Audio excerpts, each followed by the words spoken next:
is up, everybody? Welcome back. Woo! That is a lot of feedback all of a sudden. What's up, everybody? Welcome back to another episode of the Geek Boutique podcast. My name is JS. I am back this week. That's right. Over here, obviously, Mr. Aka, Jeff, Messiah Complex Cosplay. How you doing, brother? I am so good. Thank you so much for coming back and not having me do this by myself. What a giant pain in the ass that was. But joining us this week. Come on. You did Who's great. joining us this week? I don't know. I don't recognize this person down here. I don't know who that is. Does anybody know who this guy is down here? It's got the name Allan Henry. I don't even know. Guys, it's our friend Allan. He's back for a return engagement post Godzilla Kong, the New Empire. So we actually get to talk about the movie this time. He doesn't have to be all like, I have an NDA. I have to work for a living. I can't say anything. Allan, how are you? Thanks for joining us again. What is life like in New Zealand right now? Thank you so much for having me back. It's wonderful to see you again and be chatting with you again.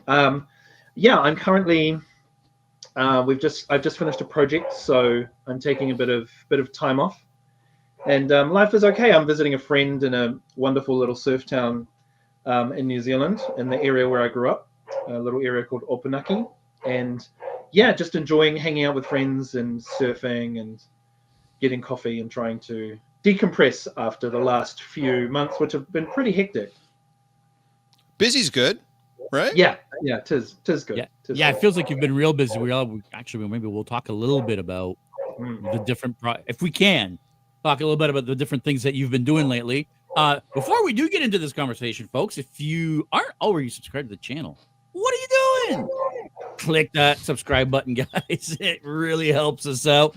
And the like button really, really lets the algorithm know that you like this show and you want to see more of it. So make sure you click that like button. There's already a bunch of people in the chat. I want to see those likes. We'll remind you at the end. Were there any points of order that we wanted to discuss this week before we get it started, Jeff? I think we ended up saying, we've covered our Star Wars Day event enough last week. I think all of that was, by the way, guys, that was fantastic. You guys did a great job at post-show. Richard, Megan, thank you guys so much for coming on. Such a fun event, Star Wars Day. I don't know, Allan, if you've got to see any of the content that we did there, but I did. That was It was so much cool. fun. Yeah, we had a lot of fun. Yeah, so much great fun. Turnout. Yeah, for sure. We'll have to have Allan come next year. Just a quick hop over the pond. There it's you fine. go. We'll just fly him in. Yeah, that's right. The money this year, guys, we're going to collect is just plane tickets to get Allan to come over to our Star Wars event. No, it was a good time. I don't think there was anything we want to cover. I wanted to make sure we have as much time to pick Allan's brain and try to see if we can crack that NDA this time, get him to release some secrets and spill some beans, as it were, on some of the current projects he's on. But this time, I'm very excited to talk about Godzilla Kong, A New Empire, just because I got a chance to go see it with my son, and we loved it. So I want to kind of pick your brain on that. And then just that whole genre in general, we want to kind of do a bit of a dive on that. But other than that, I did want to start off with something that we didn't talk about in the pre-show that I ended up messaging you about when it popped up on my YouTube feed. You were featured on the Corridor Crew. That's great. Their YouTube channel. For you guys that don't know, the Corridor Crew, I don't know how many millions of subscribers they have, but they've got their one key big weekly show is VFX Artist Reacts to Great and Bad CGI, and they were talking about Kong, and they featured our friend Allan Henry right there on the screen, named him and everything, and I immediately messaged Allan, I'm like, oh my God, you're on Corridor Crew. He's like, I know. It's how did they message you ahead of time? Do you did you know, or were you just like as surprised as the rest of us that like you're there named on screen in your dot suit with your arms and stuff? Yeah, like it popped up on my on just like my YouTube recommendations. Yeah. And I was like, wait, that's how you found out? Yeah, that's how I found out. I was like, that's hilarious. I was like, oh, right. And then it showed Cocaine Bear, and I was like, wait. Let me. Wait, that's me. Yeah. That was it was very, very, very exciting. What did that feel like? That's one of the biggest channels and one of the biggest shows on YouTube currently. Like that must have been a huge. I'm not. You tell me. How did that feel being on part of that? Yeah, honestly, it was like one of the coolest like recognitions that I feel like I could get, because I love that channel and I love that crew and their vibe when they talk about it. And yeah, it's been so long since content creators and people with influence have started talking about the performers behind these characters. And it's starting to pick up, like yes, everyone talks about Andy Serkis because Andy is like, he was at the forefront of this sort of stuff. Yeah. He wasn't the only one. Like, we can't deny that Doug Jones has done incredible work, and is an incredible talented, performer, and Terry Notary is great as well. But now that the world is starting to see that there are a range of us that do this sort of thing, it's really cool, because I love it, and I'm such a big dork. I love it, and I love what I do, and I love, like, seeing the work that my colleagues and I do, and then to have people that I admire and respect recognize it as well. It feels like, you're doing good work, like you're doing a cool thing. Because those guys are like kings of the dorks. Like, those guys are like the dorkiest of the dorks. But they have such a love and passion for the whole industry. So to have them focus on you and show not just you as a person, but what you do and how that translates on screen and what we're seeing and viewing and enjoying. Yeah, man, I was blown away. I was so blown away for you. I was so happy that they got to shine a light on you specifically. But like you said too, like what you guys do in general, to let audiences know, like, these are the people that are behind these things that you're seeing. It's not just some guy sitting at a computer drawing stuff in there. There's real people taking these actions and making this work for you, and seeing that performance come through on the screen. Yeah, just amazing. It feels like people have forgotten that there's somebody behind that performance, right? That it's not just a cartoon character, right? So yeah, it's 100% so cool that they were able to shine a spotlight. They do a lot of that, right? With a lot of the deep fake stuff that they had done in the past. And they do try to show a lot of not just the behind the scenes, but the people involved, right? So it's cool that way. Yeah, definitely. Yep. They're dorks. We love them. We love you. Yeah. Go ahead, JS. You look like you're burning for a question. No, we have a bunch of people saying hi, by the way. Toxic Fox saying hello. Rob, the bad guy, saying, hey, yo. By the way, we were at the Ice Cube concert last week, and the pre-show was a little long. I'll admit, the pre-show was longer than the actual show. But once Ice Cube got on stage, that was dope as hell. Christina saying, sorry, maybe not in that manner, but Andrew Saxon, glory to you all and your houses. And your houses. And your houses, nice. Yeah, that new House of the Dragon trailer drop. Are you watching anything right now, Alan? Before we get too deep into anything, I know you've been busy for the last couple of months, but is there anything that's kind of caught your eye on streaming or on cable lately? I've been. I didn't have much time when I was working, so I've been catching up on Fallout. You and everybody else, yeah. Fallout. I mean, it's great. I feel like there's a lot of nice references to the game, and it feels like there's a lot of things from the player perspective. And I've been watching the Three Body Problem. I've been meaning to watch that too. Yeah, Jess Hong, who's one of the leads, is a New Zealander, and she was one of my students when she was at drama school.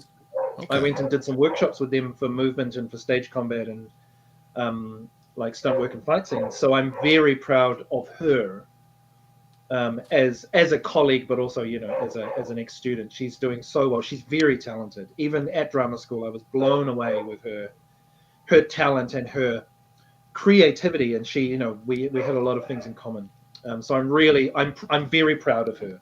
Nice. I've been just kind of trying to keep up on that sort of stuff, and honestly, just playing a lot of video games and tabletop role-playing games with friends, and that's kind of been that's why, like, post job, that's my main kind of decompress is video games with like friends online and tabletop role-playing games. That's kind of my decompress. Like I find it difficult to like switch off and binge watch a show. It's right. Like so I can't really do that. So I've been, I'll watch an episode of Fallout, and then I'll hang out with friends, and then a couple of days later I'll be like, oh, I wonder what's happening on Three Body Problem, and and catching up on like anime that friends recommend, or like anime that my son is starting to watch, and so it's it's that.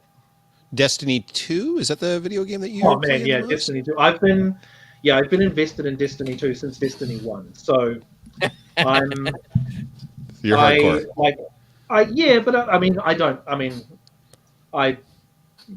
I'm one of those players. I'm like, yeah, sure. I guess I have issues with some of the writing and some of the way that they're making the game, but like, but you're not quitting on it anytime soon. Yeah, I could always go out and make a game myself if I'm that passionate about it. But yeah, I love it. I play it with my friends. We, it's space magic. We shoot guns. We fight bad guys. Yeah. We do all sorts of cool stuff, and some of the writing is incredible. Some of it's not so great, but like, welcome to the world of spec fiction and science fiction and fandoms. Like, I dumped 15 years into World of Warcraft, sir. I get it. Oh man, oh boy, I get it. Some of the writing, fantastic. Some of the writing, absolutely abominable. Did that keep me from playing way too many hours of that game in my life? By the way, that are just gone. Like, I have nothing to show for all of those hours and all of those years. Years of your life. Years of my nothing. life. So I get it. Trying to totally level understand. like 20 alts and just oh my God. I know. Did you play World of Warcraft too? Me? Did you play any World of Warcraft as well? Yeah, dude, I played so much World of Warcraft. Were you Horde or were you Alliance? This is a very important question because this is going to determine whether or not you get to stay on the channel. No, honestly, I was both. I was 50-50. All right. Because I suffer from altitis, so I would build like as many alts on the Horde side as I could, and then I just jump server and build as many alts on Alliance as I could. So all right. We'll let that one slide. That's fine. That's a good answer. It's a very good non-committal answer. I like that. That's nice. 50-50. I swear it's 50. It would be Horde. That's right. It would be Horde. That's okay. He can stay. Right. That's good. We're good now. We're good. Yeah, man. The Horde were misunderstood. That's I agree. I guess we should probably start diving into the nitty gritty. JS, what do you think? Well, talking about the nitty gritty, we do. Well, might as well start looking at some of these. Andrew Saxon's is saying, "Hi, Alan." During that certain fight scene, what was used during motion capture as a Suko prop? Suko prop? Suko prop. Suko, yeah. So the Suko prop was was basically a baby mannequin. It was a baby mannequin it was not a baby, but it was like a Suko built mannequin. First of all, hold on. Let's make sure everybody knows who Suko is. No. Before we even get to there, spoilers abound. If you've not seen Godzilla, Kong, A New Empire, we are going to be talking about the movie in depth. Certain scenes, certain characters, and everything else that you might not be familiar with, maybe not seen the trailers. So you have been warned. Here there be spoilers. Yes, and now, who is Suko for those of you who haven't seen the film? Suko, for those who haven't seen the film. So spoilers. Suko is a small ape that Kong meets in Hollow Earth, and up until now, Kong hasn't met any other apes. He thinks he's the last. Yeah. So when he sees the small one, there's a moment of him realizing that he's not alone and realizing who this thing is. But also, the character of Suko has ulterior motives and is very cheeky, and tries to goad Kong into a lot of situations where Kong is in trouble. And in a fight scene, Kong uses Suko as a weapon. It's hilarious. And it's one of the funniest scenes I've ever done. It was originally a kind of non-committal joke idea from the VFX supervisor and from the team at WetFX. Yeah. They were like, we'll do one where he fights. Just regular. Sure. And then we'll do one where he uses Suko as a weapon. And then they sent that across. We filmed it and we sent it back to the VFX supervisor and Adam Wingard, and apparently Adam laughed his ass off so much. Yeah, it's so funny. But yes, to answer your question, the Suko prop was basically a foam version of Suko, built to the right size so that I, as Kong, would be the right kind of proportion. And it was in a tiny little mocap suit with dots. And I just waved it round, and we did fight scenes with myself and some of the other performers, and I kicked it and I threw it, and it was all captured. And then of course motion edit and the animation team, they kind of tweak it and make sure that the limbs have weight, so when he flails around, they're flailing around properly, and when he impacts things, things like there's impacts in the right places. It was such a great fight scene to film. That's the scene we need. We need to see that video clip of you doing the actual motions with the dummy for it. Because honestly, I've been asking them for that footage for so long. Oh my god! Somehow I feel that's going to be even funnier than the scene in the film. Oh yeah. Yeah. Oh my god. Yeah. Somebody needs to do a side by side of that for sure. Oh yeah, definitely. I'm trying to get that, trying to make that happen. The motion edit team are very keen to do a similar thing as well. They want to show. We worked on a little side project while we were making this film of showing the full process from notes with the director through the whole pipeline of VFX to the final render. So you get to see it. So we did a little side project there. So hopefully that'll get finished up and released out into the world, because it's pretty great. I meant to ask you, so a day for you, if you're going to be working, especially in studio as opposed to on set like you were with Koki, but like if you're going in studio, you're getting there. I'm assuming you're getting onto the dot suit. Are they just giving you like the scenes for the day that they're going to shoot that specific day? So where does the direction come from? Because I'm assuming the actual I'm assuming Adam Wingard is not in the studio giving you guys direction on that. Is it an AD? Is it a second unit director? Is it just a VFX director? Like, who directs you guys on what you guys are doing when you're in the studio doing the performance capture? Yeah, nice. That's a great question. So when we're working at VFX, we have usually an animation supervisor. And what the animation supervisor is essentially liaising between the mocap stage and the client, and they will have had client meetings with Adam and with the VFX team and with the studio, and they go over notes for shots and what they're looking for and what needs to be changed. And that's when the animation supervisor and the VFX supervisor will say, well, this bit we can mocap this bit, and we can do performance capture for this, and then animation will take over this bit, and this bit only needs it might only need like lighters or shaders to fix this bit. Or so from that conversation, it gets distilled down to the notes of what the client or the director is looking for. And there have been times where directors have video called in. We had video calls with Steven Spielberg for Tintin, and video calls with Matt Reeves for the Apes franchise, and we had video calls on Spectral and Justice League. So often it will be just us and the notes and the VFX supervisor and the anim supervisor. Right. But sometimes the director will be a presence. Yeah. And is that when they're looking for something really specific, like they'll video call in and I'm like, this is really what I want in this specific thing? Or is it more like just a collaboration type of thing to bounce ideas off each other if the director's actually going to call in? Some directors will a video call in for something specific.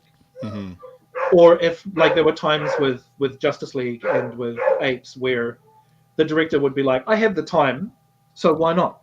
Let's jump in and we'll have a chat. And on Justice League, would that have been Joss, or would that have been Zach, or both? We didn't. It was mostly with. It wasn't actually with the directors for that one. That was with the first AD and the VFX supervisors. Oh yeah, okay. They were especially when Zach was redoing his Snyder Cut. Yeah.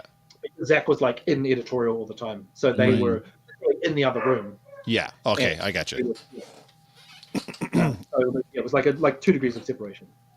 So for you then, do you have a preference between working in studio, in that controlled environment, in the dot suit, where you're working with the VFX, or something like Cocaine Bear, where you're on set with the actors and it's all kind of happening live and interactively? Do you have a preference between those two modes? I don't know if I have a preference. I think the preference is working with actors and performers and directors as much as I can. Mm-hmm. whether that's on set or in the studio. Often on larger shows, there will be a motion capture studio on set. So it's a bit of both. Oh, really? The joy of working at WetFX is it's like home turf. Right. So it's, I know the people, I know the building, I know what we can achieve in the building. But being on set, you're also you're it's very immediate. You're right there, and you're having to be very creative and make very creative decisions to meet challenges because of you're on location. So you're in an environment now. For something like Kong, especially the latest one, is that all studio work? 100%? Yeah. So that was all at WetFX. Basically, they did the principal photography with the actors in Australia and Melbourne, I believe. And then all that footage was just being sent across the ditch to New Zealand. And we were just working on pieces as they came up, and things would get changed and shifted around, and we'd redo it. And but that was all in studio again, just with me and the animation supervisor and the motion edit director. And we were just the three of us working, and then obviously other performers who came in and did some of the other characters as well. Yeah, because I mean, really, it's Kong's movie at the end of the day. Like, it's really telling Kong's story more so. I know people were saying like, "Oh, Godzilla just has a cameo." He doesn't have a cameo. More than a cameo. He's got more to do than that. But it's not Godzilla's story. He is there kind of like as a supporting character, literally by the end, a supporting character. So does that mean a lot more work for you in a film where if you're going to be mostly portraying Kong, is it just you, by the way, that's Kong throughout the whole thing, or are other people helping with certain things when it comes to portraying the character? It's mostly a collaboration between me and the VFX artists. I know that the film was divided into like thirds, and Weta got some of the film, and I believe Scanline got some of the film. So I'm not the only person playing Kong, for sure. There are other performers who are doing it, and in Godzilla X Kong, not only was I Kong, but I was also Scar King. So there were moments where I, especially in fight scenes, instead of fighting myself, we would have other performers we would jump back and forth, and really work a lot to everyone's strengths. Right. So there were I was working with a good friend of mine, Luke Hawker, who is a very talented performer. He's done a lot of creature work, a lot of suit work, a lot of motion capture and performance capture. And so he and I would switch out and jump back and forth. And we would kind of, like, most of the time I was doing Kong just because of the experience that I've had with him. But it wasn't just me. It was a lot of me, but there were others as well. Can you tell when you're I'm assuming you've watched the film. Yeah. Can you tell when it's you and when it's somebody else? Like up on the screen? Yes, I can. Okay, hang on. I'm not sure because you know the scenes, but can you actually visually tell the difference?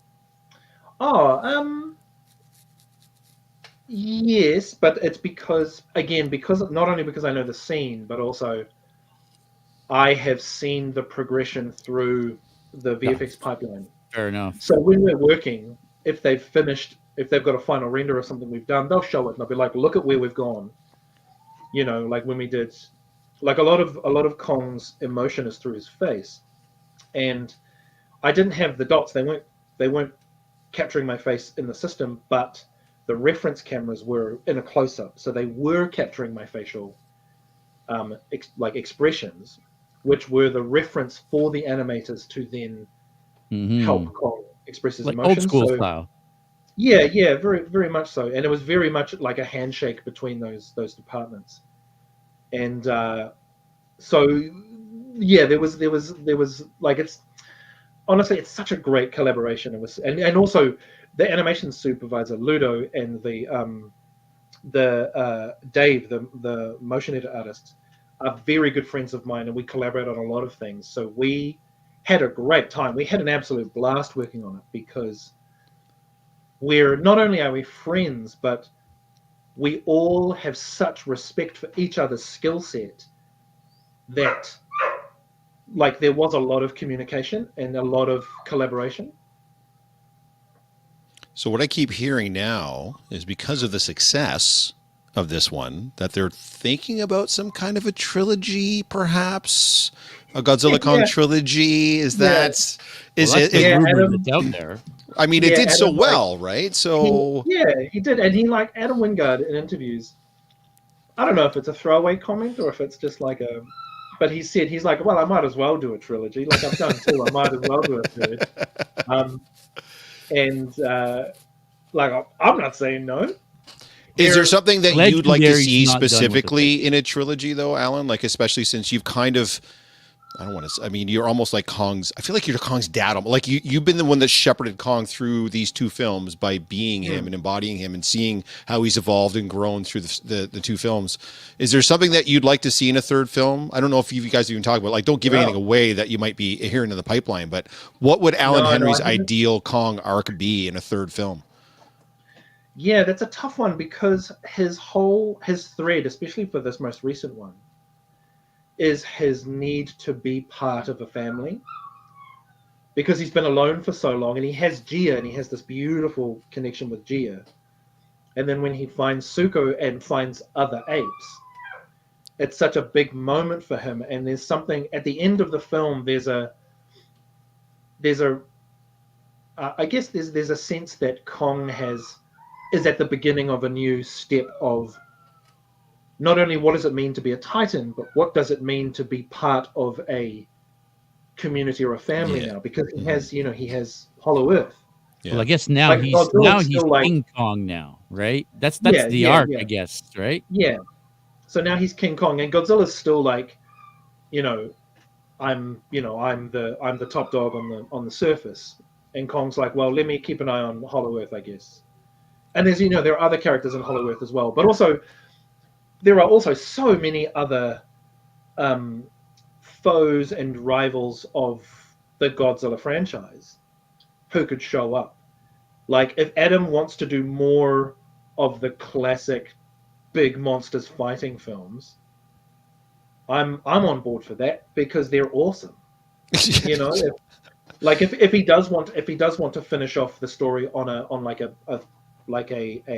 dramatic and theatrical arc, like Kong has a family now, so now of course Kong has something that can be threatened, so there's that could be a conflict. Sure. I guess we fast forward 300 years and it's like Kong getting Suko ready for school and he's got to be a solo dad and he's trying to cook breakfast and he's I guess you've already answered the question. You're a fan of the monster movies. Yeah. Have you had a chance to see Godzilla -1? Oh, yeah. I took my son to see Godzilla -1. We loved it. How did you think? I mean, obviously, both movies did very, very well. I mean, how do you think, or what do you think the future is when it comes to the monster movies? I mean, they seem to be back and forth. Legendary is pumping out from TV shows to movies nonstop. Yeah. Like, what's your take on the future of these big monster movie franchises? My take is, honestly, long may they continue. I think it's a great genre. Big monsters fighting, like designing what a great job to design a monster and figure out how it fights and then be like, well, what if we put it against another monster? Let's see how that works. But also the difference between Legendary's version of Godzilla versus Japan's version of Godzilla.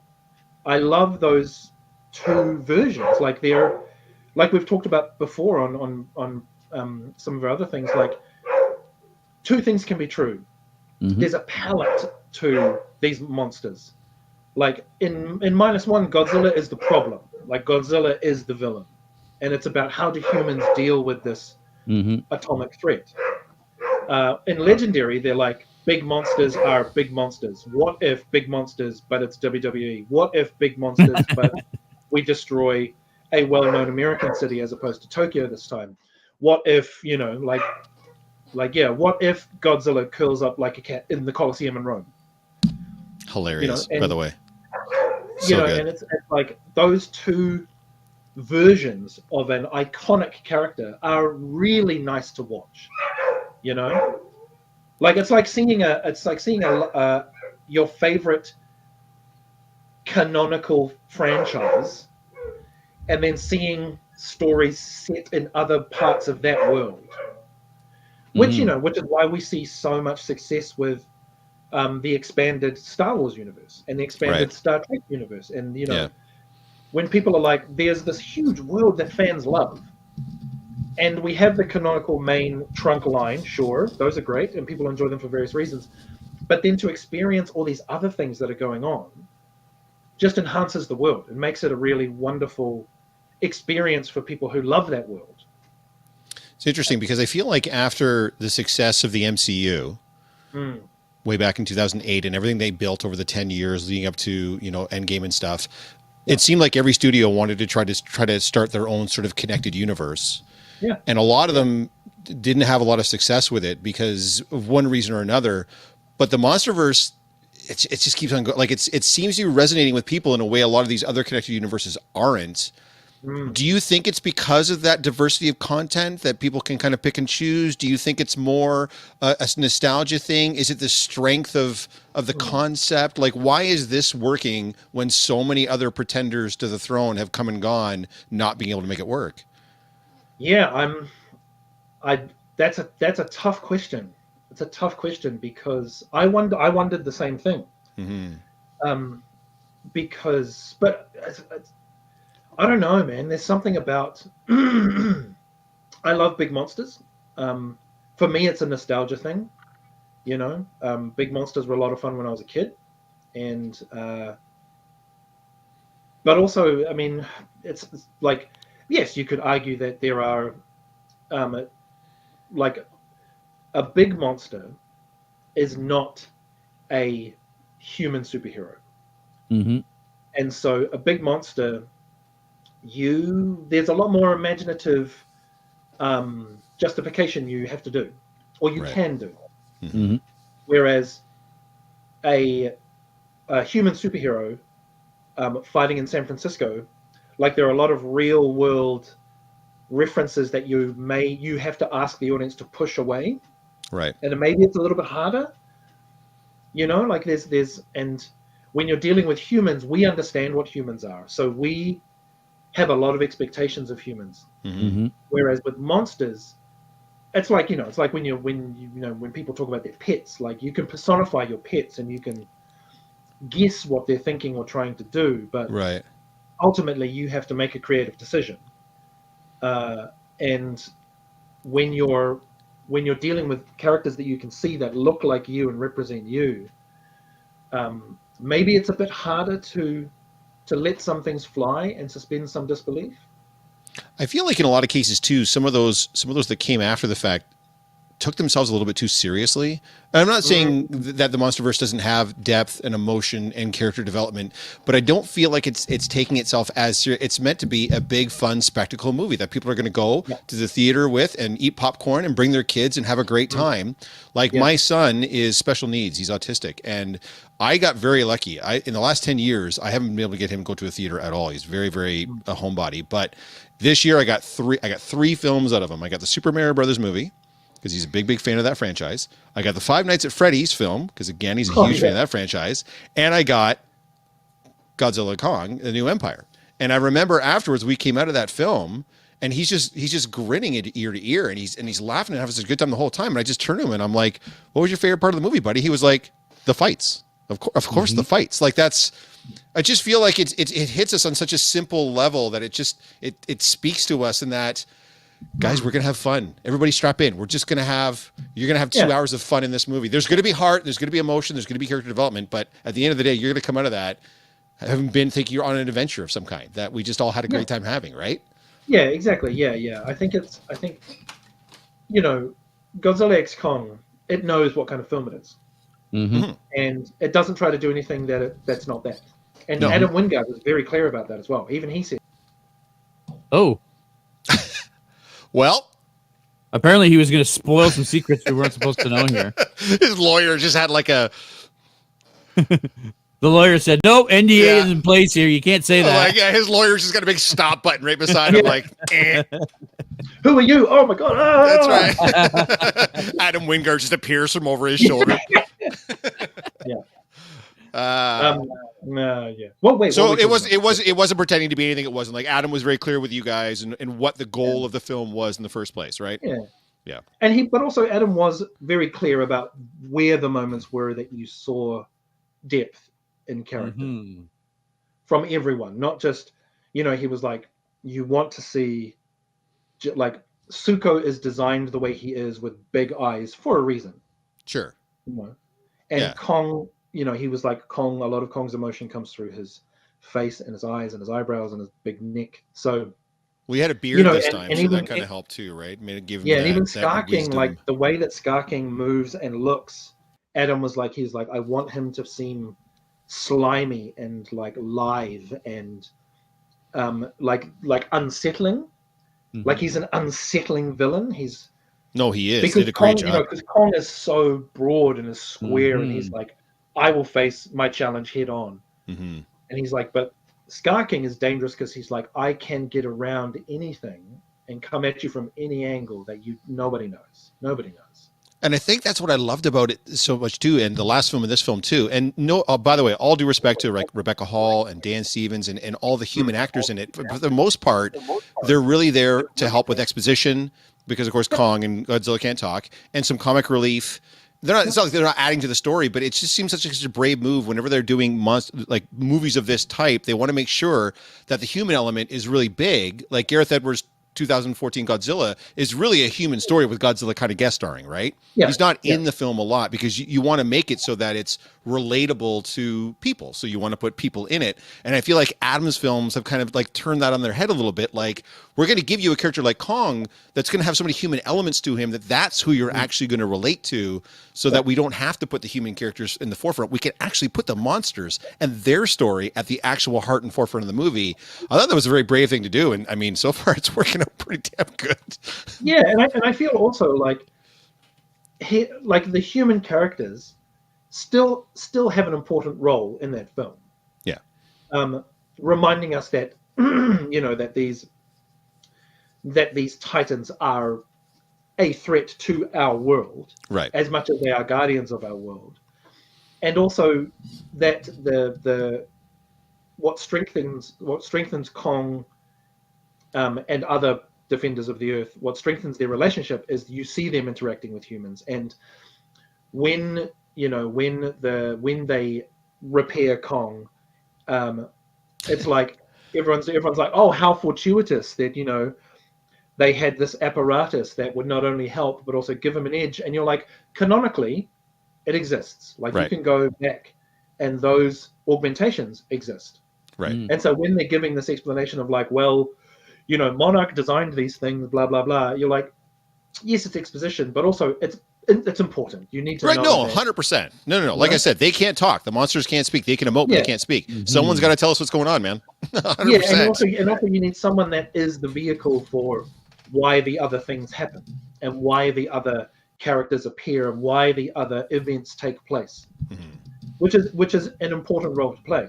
And no, for sure. And Adam does a great job of it. Like, yeah. Kong was a very different character though than he was in the last one. I mean, even from his look to how he moved to the attitude that he has, and did you have to approach it a little bit different as far as we did? We had a ton of notes about that very thing, about his difference in character from Godzilla versus Kong to now this. At the start of the film, we had a big breakdown about what has happened previously in terms of what has been going on in Hollow Earth. And then once he meets Zuko and meets the other apes, what happens then? And then post confrontation with Scar King, what happens then in terms of his character? And they were very, very specific about the way Kong moves now. He's getting, like, the fact that he's getting older, and he's like, he was kind of a grumpy old man in the previous one, but now he's an even grumpier older man.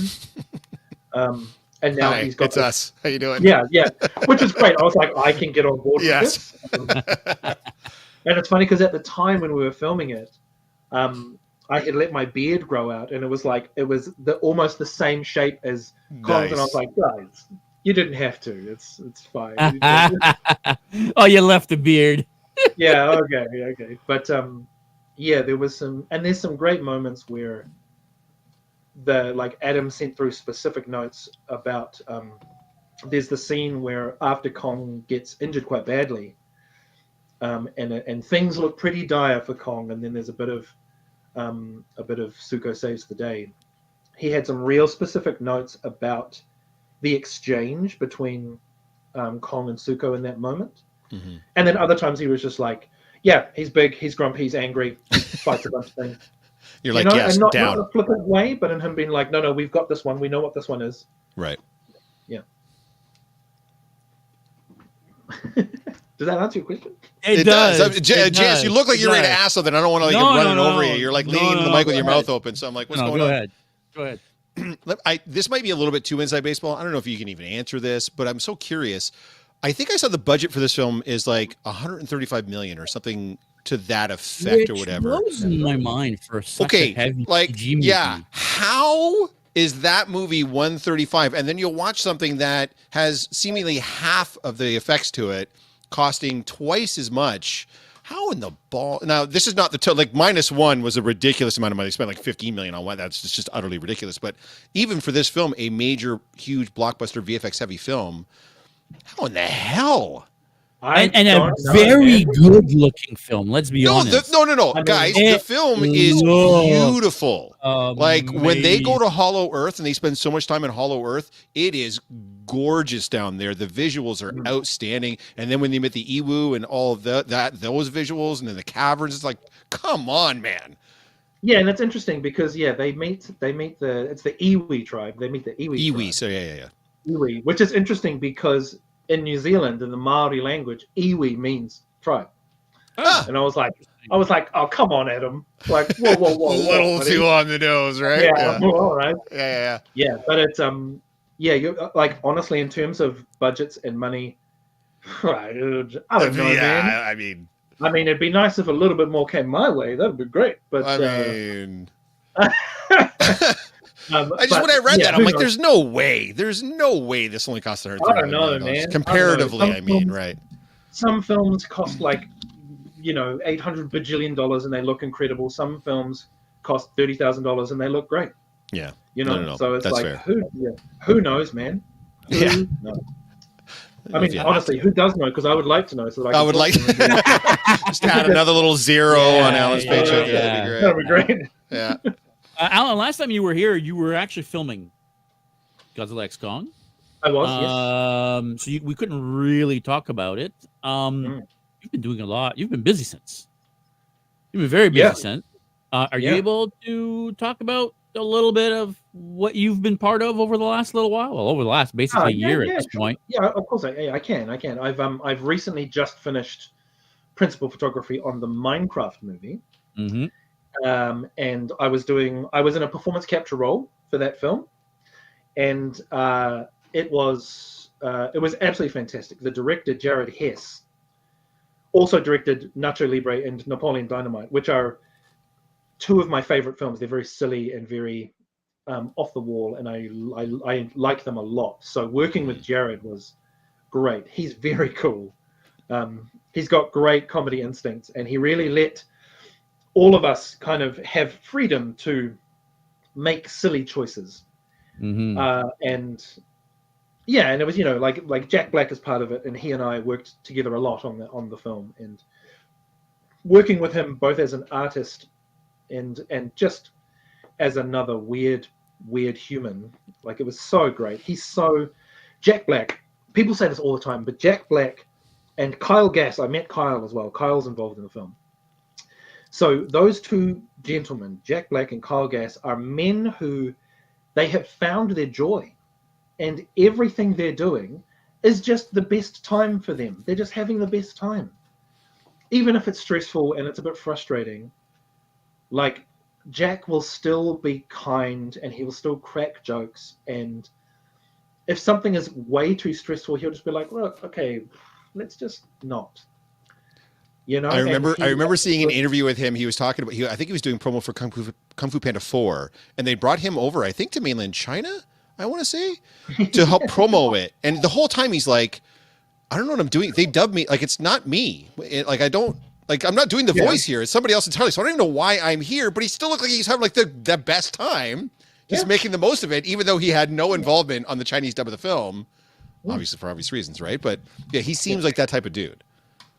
He is. He's really, really generous. He they had a secret screening of Kung Fu Panda 4 here in New Zealand while he was filming. Oh, nice. And he gave tickets to every member of the crew that had kids. Goodness gracious me. Which is like, come along, bring your kids. That's and awesome. then spend time after the film chatting to the kids and getting photos and doing selfies. No. Like, he's so beautifully generous with his time and his energy and his passion. Good for him. That you like, honestly, everyone fell in love with him. Yeah. How do you not? He's just one of the coolest people on the planet. Yeah. Yeah, absolutely. So was this he should be the bar that we should all he really should. No, I agree. His energy is just outstanding and his positivity is crazy. So you mentioned getting to work with Jared Hess. So is this one of those situations, without getting too deep into what you're doing on the film and what the film's about, where you did get to work more directly with the director and with the co-stars as far as that goes? Yeah. Yeah. And is that more rewarding for you, do you think? Do you get rewarding is maybe the wrong word, but working in this capacity for this film, you definitely feel like a different piece of the puzzle because it's principal photography. So and working so closely with Jared as well is not so much as a performance capture artist, but just as an actor. Working with the director is a really, really great feeling because you're communicating as artists. And he wasn't just saying, Alan, stand over here and look this way and do that. He was like, stand over here, look this way and do that. But also, the vibe of this scene is XYZ. You know, he's like, this character is this. So we were communicating the same way that he would talk with Jack about his character, and with some of the other actors, their characters. So that was a different kind of reward for me working in that way. And also, once we'd finished on set, we spent 2 weeks in Wellington at Wet FX with Jared and with some of the crew and some of the cast doing some more like mocap specific, mocap heavy scene. So I had another 2 weeks of just working directly with Jared, which was great. And he's very cool. I believe he's hanging around in New Zealand to edit the film here. Oh, really? Interesting. Yeah. So hopefully we can. He's expressed interest in playing Dungeons and Dragons, so I'm going to hopefully run some D&D games with him and his kids as well. His kids are very cool. They're very cool.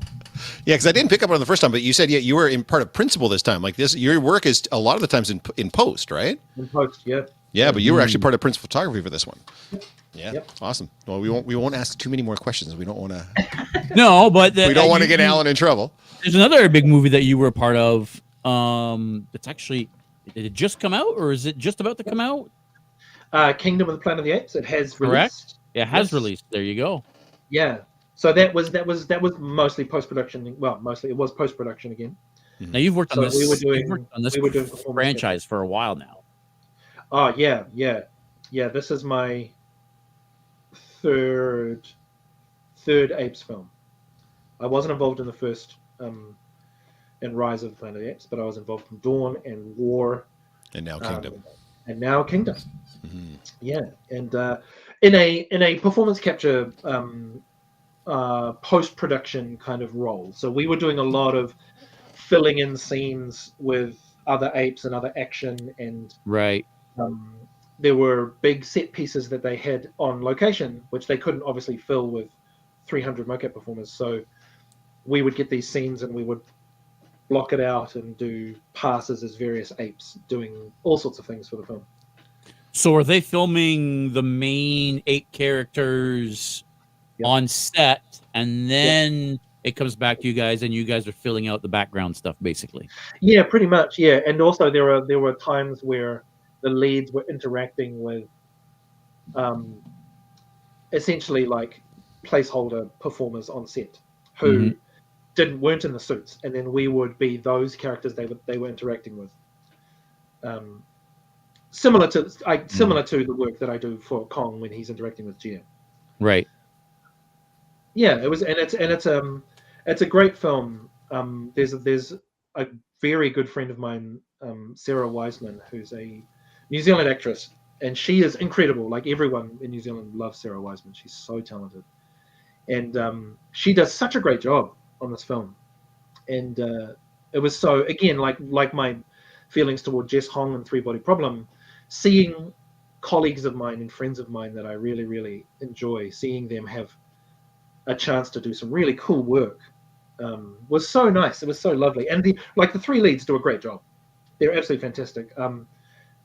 Lydia Peckham, who plays Suna, is another student that I taught at drama school years and years and years and years ago.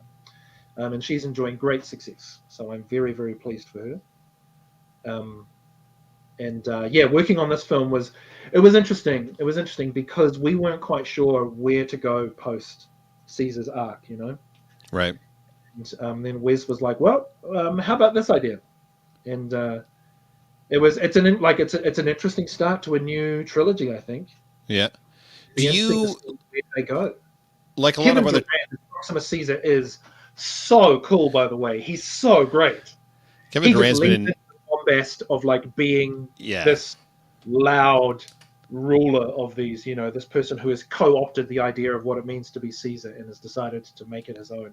Not in a great way, but he was full chest, he was right into it. It was so great watching him work in those scenes. He's one of those guys where, regardless of how good or bad the movie might be, I just love seeing him in stuff because he's always just so fantastic. That Kevin Durant, yeah, fantastic. Do you a lot of talent will kind of I don't want to necessarily say hang on the critics' reviews, but from your perspective, you're part of the film, with a film especially like Kingdom. Do you still get caught up in seeing the reviews, the critical reviews that come out? Do you pay attention to that kind of stuff? Or does that depend on your level of involvement in the film sometime as to whether or not the critical reviews may affect you in a certain way or not? Like for this film, Kingdom, you said you did a lot more background work, but then of course for Godzilla Kong, you're right up front. You're Kong in that case. Yeah. Does that kind of play into how how the film is viewed as far as your take on it? Yeah. Good question. I think reviews have affected. That's why he's here, man. He's got all the good questions. I mean, let's be honest. Reviews and opinions have affected me my whole creative life, whether it's from professionals or from peers or from people I don't even know on social media. Again, art's subjective, and the things that I love, there are a lot of people that don't love them, and everyone is free to share their opinion. And ultimately, I got asked to do a job, and I turned up, and I earned a paycheck, and I had a real good time doing it. And then after that, if people like it or they don't like it, I can't control that, and it's hard to not get caught up in that, because for a long time, I took it personally, and I was like, I'm failing, and I'm not giving these people what they want. And when really there are aspects of this film, a film's creation or a creation of a piece of art, there are aspects of it that I have no control over, so I can't take responsibility for those things. Right. So ultimately, I try to focus on the fact that I'm doing things that I really enjoy, and a lot of the time the reasons I'm doing them is because they're cool things. Sure. But I'm doing this stuff because I love doing it, and it brings me, Allan Henry, the creative, the performer, the artist, joy. Right. And also, I got into this job because of representation. I was in New Zealand at drama school, wanting to be a dramatic Shakespearean actor and work, films and go overseas and, learn a language. And then, yes, of course. Yeah. And then a friend of mine was working at Weta Digital at the time, and they got in touch with the drama school I was at, and my teachers pulled a few favors, and my class went to see Andy Serkis doing mocap for Peter Jackson's King Kong. Really? And it was at that moment, we walked into the studio and he was in the suit and he was thrashing around and punching cars and destroying the streets. And that was the moment that Allan Henry was like, oh, I can do this. It's in my town. It's in my backyard. It's right here with people that I know. It's not just this thing in Hollywood that happens over in the glitter and spangle of the United States of America. It's here. It's here. It's possible. I can do this. And so I went back to drama school and I was like, that's it. I know what I want. I know it's doable. I know it's achievable. It's reachable. And I worked really hard to make sure that my pathway led towards that. And so I'm like, if young people, persons of color, people from low socioeconomic backgrounds can see me, Allan Henry, doing monsters and superheroes and weird bat creatures and, you know, elves throwing snowballs at Santa and comic book characters and video game characters, if they can see me doing that, then that next generation will know that they can do it. You know, there's this amazing quote from Dave Grohl where he's like, when I was a kid, I saw a guy do a cool thing. And a lot of people were like, oh my God, he's doing this amazing thing. I couldn't possibly do that. Whereas Dave Grohl, he was like, well, if he can do it, maybe I could do it. Like, I want to do that. And he was like, Dave was like, I want to be the person that young musicians see. And they're like, well, look, Dave's doing that amazing thing. Maybe I can do it. And I want to be like, I would like to be that. Because that was what it was for me when I saw Andy working. So you're talking about your legacy, essentially, that you would like that to be your legacy, where you're inspiring people to do what you do because you feel like I was just a guy and that's just, I saw something I wanted to do that was really cool and I just decided to do it and now I'm here. And so anybody could be where you are. And I'm not going to deny that it is hard work. And some of us have to work harder than others. Yes, I won't deny that. But, you know, I want young aspiring artists or even my colleagues to know that it is possible. Like, if I'm doing it, maybe you could do it. You know, why not? So to jump, and the technology and the resources are so accessible now. Right. Like, to jump off of that, Allan, if I'm I don't know, a 19-year-old in drama school and I want to do what you do, what piece of advice would you give to somebody out there that's like, I want to get into performance capture? Again, I would come back to the wonderful quote I got from Kurt Carley when I was at the Northern National, where he said, put yourself where the work is. Find out who is doing the things you want to do and where they are doing it and go there. It's a risk, yes. And if you have to leave home, it's a big deal. But I would also say, just remember, you can always come back home. Like, you can always come back. That's what I tell to New Zealand artists. I'm like, go overseas. Even if it's just Australia. Go to Australia, go to the UK, go to Canada, go to any country where they're doing the things you want to do, because you can always come home. New Zealand will always be here. Right. Find out where the work is and put yourself where the work is. When you're there, when you're in the area where things are getting made, you meet the people who are doing the things and you chat to them and you get to know them and you find out who your people are. And you won't vibe with everyone. Some people won't want to match your energy. And some people will, and those are the people you aim for. Yeah. And they're the ones you collaborate with. And then lo and behold, you know, you have your crew of people who call you up for work, and when you get an opportunity, you call them up for work and you help each other out. And, you know, it's like you lift them up the ladder with you, as opposed to pulling the ladder up, you lift them with you. Yeah, no, of course. That's what I try to do. And it's like being at the bottom of the planet. It's very difficult, but the majority of us are trying to do that. We're trying to prop each other up. Yeah.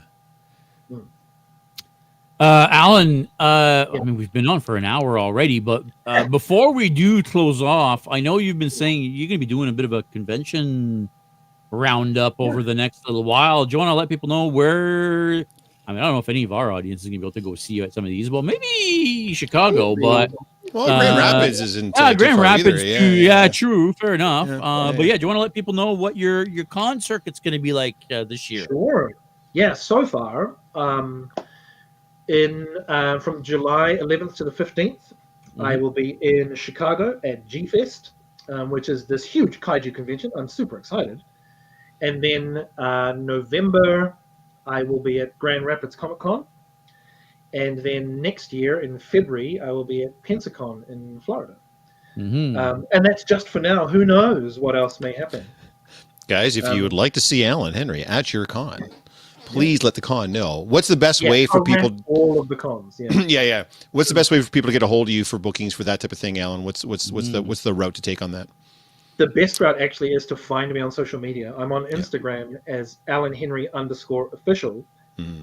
If you send me a message through there and let me know, then I can forward that through to my agent and my manager, and they will liaise and make sure everything's all good. Is that something you want to do more of, like especially on your off time, is to get out and interact with people at conventions and stuff? Yeah, because you seem to have a great time when we met you at Northern National. So I loved it. Yeah. I loved it. It's like, because I love this stuff, right? And then to hang out with other people that love it is like, what a great way to spend time in another city with different people. And I feel like often as creatives and performers, you don't, I don't know. I mean, I guess AAA list celebrities get this all the time, but meeting people who love my work is something that's quite hard to find a lot of the time. Right. So meeting people who came up to my table and were like, my gosh, you're Allan Henry. You do these things that I like. And I'm like, I like them too. Great. We have so much in common. Yeah. You know, and it's that like, thing in common is me. Yeah, me. Wow. You know, and it's like, yeah, there's like, you know, it's just, I feel like it's hard to find those things where people appreciate what you do and are so fervent about their appreciation. And I had to hold myself back when I first met Jack Black. I'm like, stay cool. Stay cool. Don't be a nerd. Don't be a nerd. Don't be a nerd. Don't be a nerd. Don't sing Tenacious D songs at him. That's fair. You know, so, but when if I get to kind of freak out and fanboy over people, I love that. And just, being able to share the common joy of the thing, where they're like, I love the thing you do and I love it as well. It's such a nice feeling. And the amount of cool people that I met, even just at the Northern National, I met you guys, you know, I met Scott Wojcik, I met David Jacob Duke, and like other actors and performers that I really admire. Yeah. And, you know, like, yes, I could wait for them to appear at Armageddon, which is our convention here in New Zealand, but it's pretty tough. We're a long way away and it's very expensive. No, that's fair. Yeah, but it's nice though that you're so accessible and you clearly have such a passion for it, and you're so willing to talk about it. I recently had an experience where I got to interview Jeanette Goldstein, who played Vasquez in Aliens. Yes. Oh God, yes. Fantastic. Vasquez, and also John Connor's mum, right? Yes, right? yes. Okay. And she was in Near Dark. She's been in Hollywood a long time. She's done some amazing work, and she's one of those people, a lot like Gary Oldman. She's just a chameleon, right? Like she looks different every time. Right. Yeah. And for someone like that, like I was expecting her to like maybe not really want to talk about it a whole lot because she's probably been talking about nothing but for 30 years. But she was so generous with her time. I got to spend an hour with her up on a stage live, and she really got into the nitty gritty. Talked about working with like Lance Henriksen and Bill Paxton and Jim Cameron and what all that was like. It's so different when you're talking to someone like her and like yourself, where there's clearly still a passion for it. Like you dig what you do and you want to share that with as many people.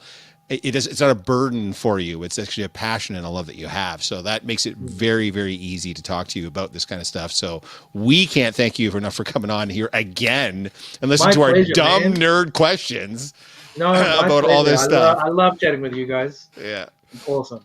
Yeah, we gotta get you back. I think producer Jen. I think this is the key. That's it. The geeks need to go to New Zealand. I agree, man. I don't know why. I mean, I guess what are we talking Jennifer's about here? working out budgets and plane tickets. Yeah. So let's do this. Come on down. We'll sponsor the Geeks Company to go to New Zealand. Please message us directly. And we promise we'll make content. Yes, we will film some stuff. I promise you. Be like a GoPro on the beach as we're just surfing. That's right. Yeah. That sounds terrible. Let's not do any of that. Allan, again, man, thank you. We can't thank you enough for coming on again and sharing with us, especially this time we got to actually talk about the film. Yeah, Jeff on a plane to go to New Zealand. Yeah, I think I would get on a plane for sure. That it looks like just too good a time to not go there. So, and hang out. Oh, you won't go to Dragon Con, but you'll go to New Zealand, eh? Correct. Oh, that's another thing. Like, people need to see me their recommendations because I play a lot of tabletop RPGs and I really want to find out where like all the tabletop RPG cons are. Like that's what We'll put the word out. You can go as a nerd. Yeah, we'll put the word out to the faithful and see what kind of cons are out there for us. So I've just been offered a role in a horror film that's being filmed here in New Zealand, and the director is Josh Rubens, who does a lot of work with Dropout and College Humor. Oh yeah, okay. So I'm already hatching plans to be like, how do I talk to him to get in touch with Dropout? Yes. Oh, that stuff and College Humor stuff too. Yeah, it's so good. It's such good content for those guys for sure. Check out Tabletop Time. If you don't already follow them, yeah, they're actually out of Australia. Yeah, check them out. Yeah, will do. You want to wrap us up here, JS? Yeah, I'm trying to read through the comments quickly here, seeing if there's anything that I wanted to bring up, but I mean, it doesn't really look like it. Allan, again, brother, thank you so much. I know it's been a little bit tough getting you on. You know, you were busy a couple weeks, and then last week I didn't want to bring you on and not be here. You had good Ice Cube, man. But hey, it was a great show. But Allan, thank you very much again for being on, guys. I said at the beginning of the show, if you are not subscribed to this channel, what the fuck are you doing?